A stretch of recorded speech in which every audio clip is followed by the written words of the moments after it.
Hi guys, welcome to another video. In this video I'm going to show you what Stay Alive is and what it can do for your Engage models. Every loco you see in front of you here has a Stay Alive fitted. Now there's two flavours of Stay Alive I use, and I say flavours. I've got this one here, so that's what's written on the packet, by Mawson Models. I call that sort of like the block pack, if you like. It's 4 capacitors 2x2, and then this one is by Mawson Models again, a flat pack. I'll put a link in the description if you're after any of these, but basically I have been asked in the past what I use, what are they, where do I get them, so I'll put a link in the description for you. They work, they've got the same guts in them, they're just orientated differently, so depending on what you want to do. Let's take for example this pannier. You're short on space and you wouldn't get a flat pack, a 1x4 capacitor setup in there. However, one fits in this 4F quite nicely. So it all depends on what loco you're doing as to what Stay Alive you want to put in there space wise. Now what I'm going to do is I'm going to drive these around for a minute, charge them up, and then I'm going to show you what the Stay Alive does. And basically it will allow the loco to continue running, but I'll just show you for how long, and I'll tell you what motor I actually got in each loco to give you an idea of the running length difference between them all, because some have got sound and some haven't got sound. And with the Stay Alives, they're inherently used on DCC systems, whether you've got sound or not, and the reason I use them is mainly for the sound, so it doesn't cut out, but also so I don't have to clean my track so much because I'm lazy. So anyway, we'll go over to the track and I'm going to show you each one of these, what it does, and then what we do is I'll set them to a reasonable speed. I'll try and make them all the same sort of speed. I'll take them off the track and we'll see how far they run. I've only got a limited amount of space, so basically if it runs out of space we'll just call that a success, because you generally put a Stay Alive in there to help these things not cut out sound, not cut out contact, and to traverse points and things consistently. So they are sent from God. They're absolutely awesome bits of kit, and let's go have a play and see what we got. Let's start off going from right to left, I think. So that's the order that you're going to see me showing you the Stay Alives. Off we go. Okay guys, so if the loco's got sound, I'll do 2 Stay Alive tests with sound, and one with sound and one without sound. In the case of this pannier, it hasn't got sound, so I've left it on the track for a little bit, but also what I'm going to do, I'll do, to make it a fair test, is more or less run around the lap and then go from there.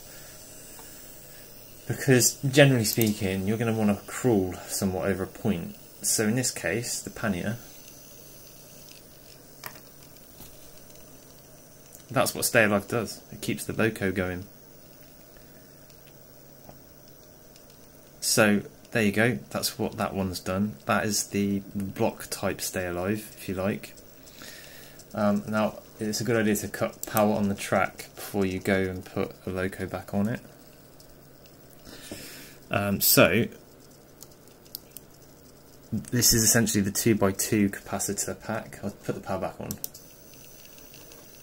It should stop. Anyway, so obviously it runs a little bit slower, but that's the stock motor in the pannier. This is the dapole pannier that I did a video on before. I think I've got a wheel off. But as you can see, the Stay Alive works there quite far. So that's the stock motor that comes with dapole. That's the 2x2 Stay Alive that you saw earlier, the block pack, and we'll do the next train.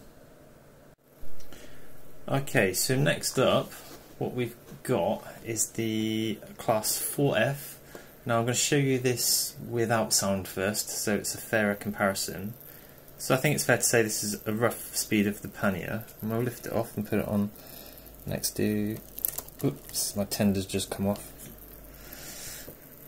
So that's the Stay Alive doing its thing. It will go for quite a while, I would imagine. There you go, it's just died. So I'll turn power off again.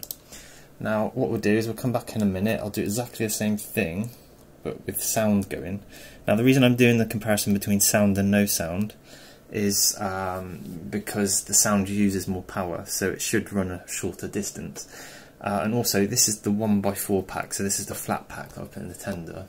If you would like to see any of how I've done these videos, I think I've done most of the how-to videos before this video, but it's just to show you what you can get with the Stay Alive. So anyway, I'm going to go run this round for 5 minutes or whatever, a couple of laps, and then we'll try it with sound. Okay, so this is obviously the test with sound.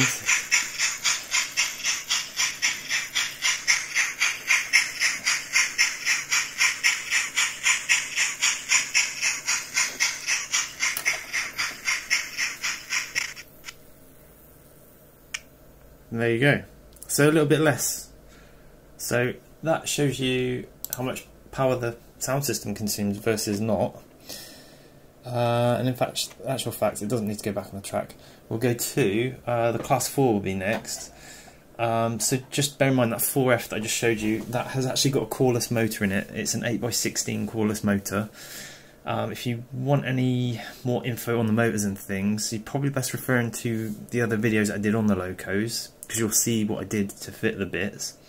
And also I think there's links to those parts in there. But I just wanted to, this video is mainly just the Stay Alive. So next up, Class 4, we'll be back in a minute.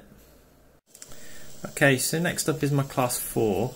I've geared the stock motor down quite a bit.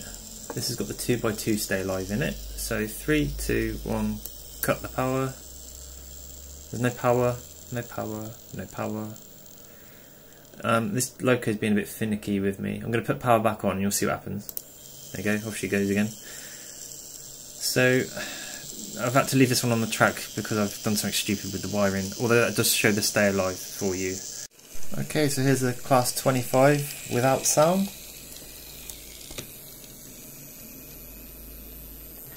Yep. And then, in a minute, we'll try it with sound.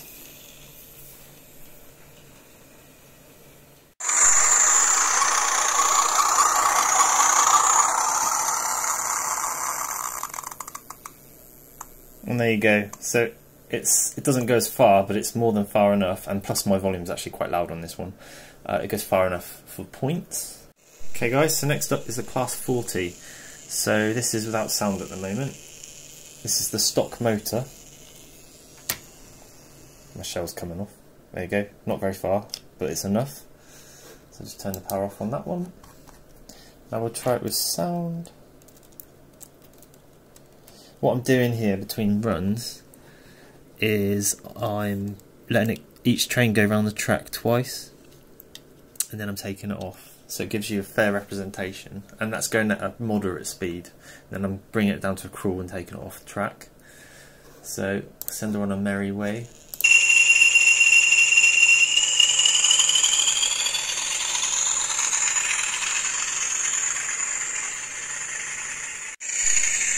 So this Stay Alive is a 1x4 setup, the flat pack.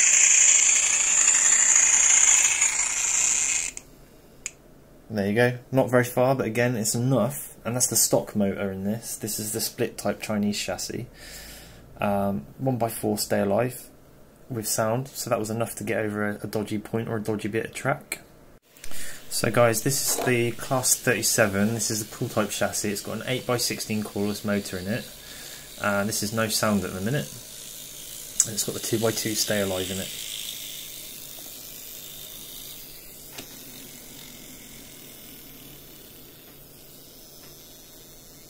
There you go, that's without sound. So next we'll do it with sound. And here she comes.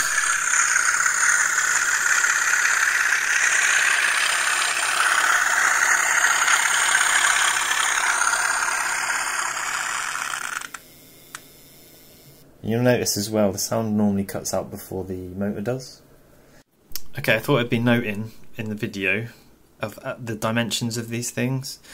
So what I tend to do is actually I'll remove the heat shrink because it gives me a bit more space.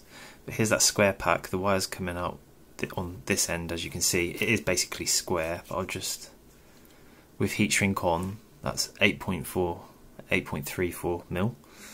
And then obviously you're going to have issues here with the heat shrink, but that would be 11.3, or so you can basically call it 10 by 10 on here comfortably. There you go, 11.8, 11.9. So that's the little 2x2 pack, and then this one's the flat pack. So say 6 mil. The chipboard's wider than the capacitors here. Say again, like maybe 12 mil. And then so the chipboard, I'd say 18 mil, but really with the heat shrink 23. If you look in my other videos, you'll see how what I've done is removed the heat shrink, because that one in particular is too long for what I think I put it in, the class 4F, and on here as well. Sometimes it's quite handy. On some of the bigger diesels you can just sort of like put these underneath, but on my class 4, my little thing, I had to remove the heat shrink. It was just too big with the heat shrink on there. So I just wanted to show you the dimensions of what you got there. They've both got 2 wires coming out.